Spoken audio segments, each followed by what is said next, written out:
নমস্কার বন্ধুগণ, আজকে আমরা আবার চলে এসেছি একটা নতুন ভিডিও নিয়ে, নতুন রেসিপি। আজকে আমরা বানাবো সাবুর খিচুড়ি।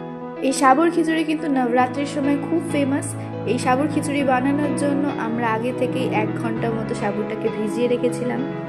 এবার যতটা সাবু ততটাই আমরা মুগ ডাল নিয়ে সেটাকে হালকাভাবে রোস্ট করে নিয়েছি। এবার কড়াইতে সাদা তেল নিয়ে আমরা তাতে দিয়ে দেবো 2টো শুকনো লঙ্কা, একটু গোটা জিরে আর এলাচ।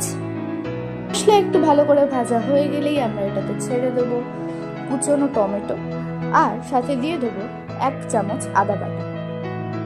দেখুন, টমেটো একটু জল ছাড়তে শুরু করলেই আমরা এবার এতে দিয়ে দেবো 1 চামচ জিরে গুঁড়ো আর কেটে রাখা আলু।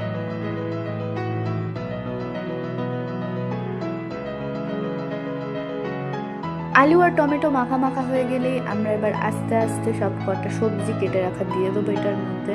আমরা এখানে দিয়েছি গাজর, পটল আর বেবিকর্ন। আপনারা চাইলে বেবিকর্নটা স্কিপও করতে পারেন, আমরা এখানে টেস্টের জন্য দিয়েছি।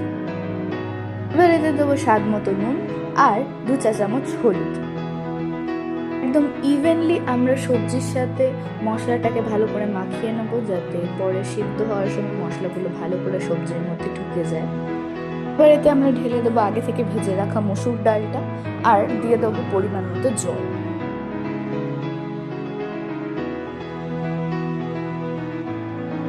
একটু নেড়ে চেড়ে নিয়ে এবার আমরা এতে দিয়ে দেবো আগে থেকে আমাদের ভিজিয়ে রাখা সাবুদানা।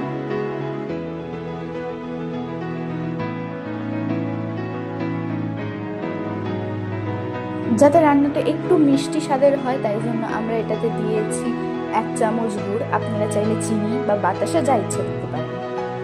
এবার সবজি আর সাবুদানা ভালো করে সিদ্ধ হওয়ার জন্য আমরা এটাকে বেশ কিছুক্ষণ ঢাকা দিয়ে রেখে দেব। এবার ঢাকা খুলে আমরা কিছুক্ষণ পর এটাতে দিয়ে দেবো একটু জিরে গুঁড়ো আর একটু ঘি।